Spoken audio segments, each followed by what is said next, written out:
Hello there. The fitness gram pacer test is a multi-stage aerobic capacity test that progressively gets more difficult as it continues. Algie is making fun of my homie Peter Pan when Algie literally pisses himself 24/7. I ask Algie for help, but he starts being a fragile little bitch, saying, actually, we're above helping people like you. Pete then openly encourages me to commit acts of violence and domestic terrorism to get the nerds to help me take down the steroid monkeys. I beat up the big nerd that thinks he can fight to extract information from him on the location of their leader, Ernest, which leads me on a path to the observatory where I casually commit domestic terrorism like my name was the Central Intelligence Agency. Ernest has a potato machine gun where the only weakness is a transformer, which I quickly shoot out to deactivate the potato gun. I then shoot the door open to the observatory with the potato gun and I try to tell Ernest that I just want to be friends, but he insists on fighting, so at least Ernest has some false confidence. I then destroy the 3 elevated platforms that Ernest tries to fight me from, and now Ernest is Jimmy's little bitch. I then decide to complete the Jocks challenge, which is just a game of dodgeball, and I win of course because SK Storm can never lose. I then make out a little bit with my cute little redhead girlfriend, which is something I wish I have right now in real life.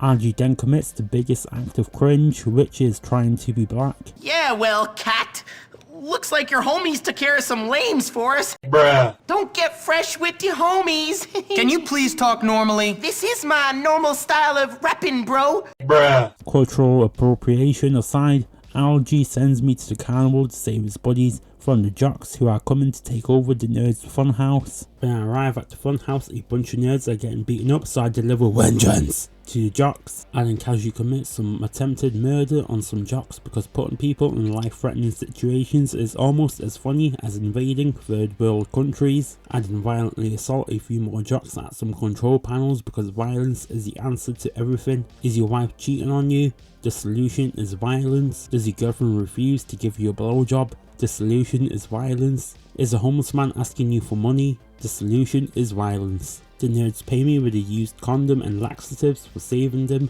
How kind of them. I'm going to give their parents STDs. The next day I get into a fight with some Jocks and the head cheerleader starts watching, so Big Jimmy has no choice but to fight to the death in order to impress Mandy. However, my amazing display of unmatched perspicacity and sheer indefatigability somehow isn't enough to impress Mandy.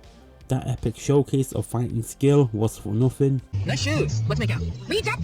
You wanna hang out? I don't mind. Social outcast. Hey, my name's Jimmy. You wanna make out? Dork wide. Ernest wants Big Jimmy to risk time in prison for sexual misconduct by taking sexually suggestive pictures of Mandy for him. The first picture I take of Mandy is her doing some cheerleading, so nothing sexually suggestive yet. Mandy stinks, so she decides to go back to the girls' dorm so that she can shower and smell like strawberries.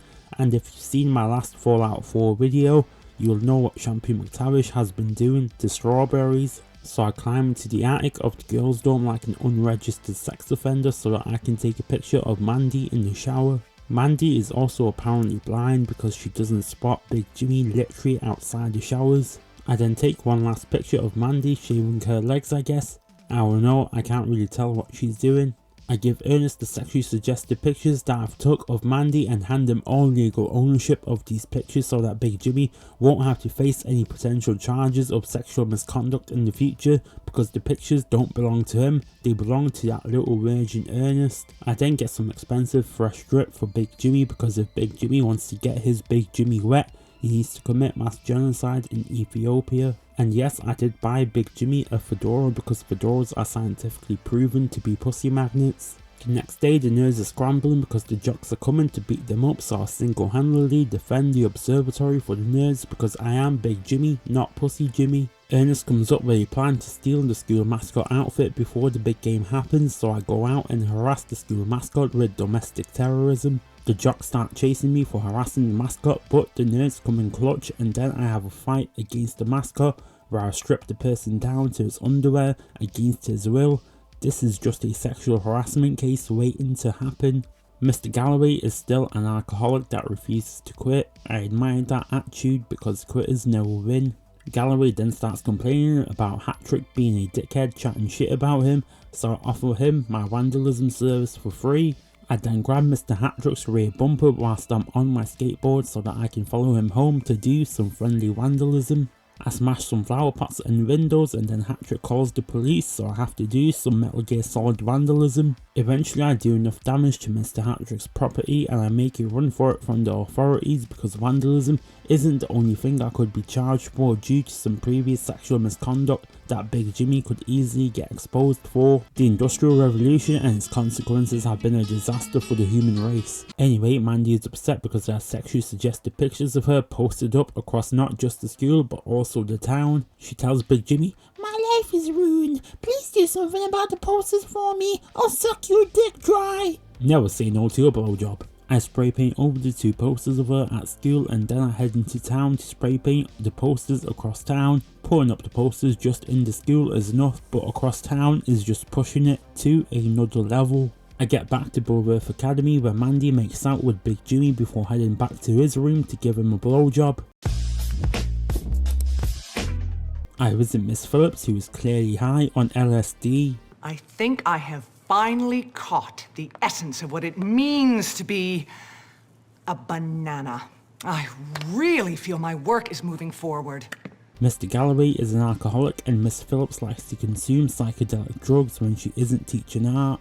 Miss Phillips asks Big Jimmy to bring her some things, which is some perfume, her matching red lingerie set, and plenty of condoms and lube. Big Jimmy rushes to get her the things she asks because this is Big Jimmy's first time with a teacher and his dick is already so erect that he needs to buy new pants. Jimmy arrives and Miss Phillips takes her time getting ready because she doesn't want to look like a cheap $10 prostitute for Big Jimmy in the bedroom.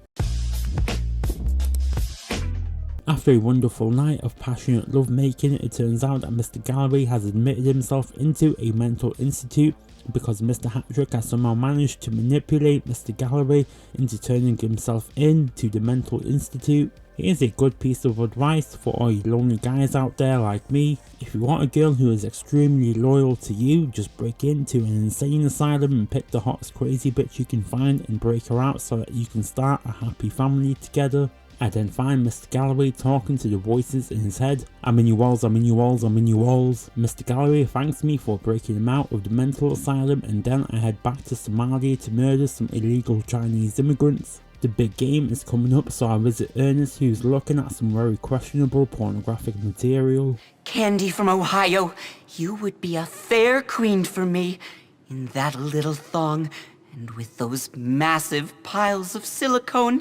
Bruh. I'd look up and say, 'What's a nice girl like you doing in a place like this?' And you'd say, 'Take me to the hay barn.'" Hey, Ernest. According to Ernest, this is his history homework. So anyway, our plan is to sabotage the Jocks by pulling off some epic pranks on them on their big game. Jimmy makes a pretty good and convincing mascot with his sexually suggestive dance. Hell yeah! Yeah, forward, go, forward, forward. That's cool! Yeah, forward, go, forward, yeah, forward, go, forward. I love it, dude! You're so dorky! The first prank I pull off at the big game is an act of domestic terrorism. I switch out a regular football with a football that has an explosive device attached to it. My next prank involves glue, but let's just say cum because haha comedy. I splash some cum on the benches. One of the Jocks sit down and gets their ass filled with sticky cum. The next prank I pull off is dropping some marbles on the football field so that the Jocks can fall when they're running across the field. Algie's prank is for Big Jimmy to do a big pissy in the water cooler. That's like totally grody! My final prank is to change the message on the scoreboard to say Jocks play with their balls. I show my true identity to the players and then I proceed to make them my bitches in front of the entire school. Big Jimmy is now the big dog at Bullworth Academy. He has all the bitches and Peter's like, "Jimmy, is it true that you forcibly stripped down an 11-year-old boy to his underwear? When did you become a Catholic priest?" And then I tell him to shut up because there is no evidence of that ever happening.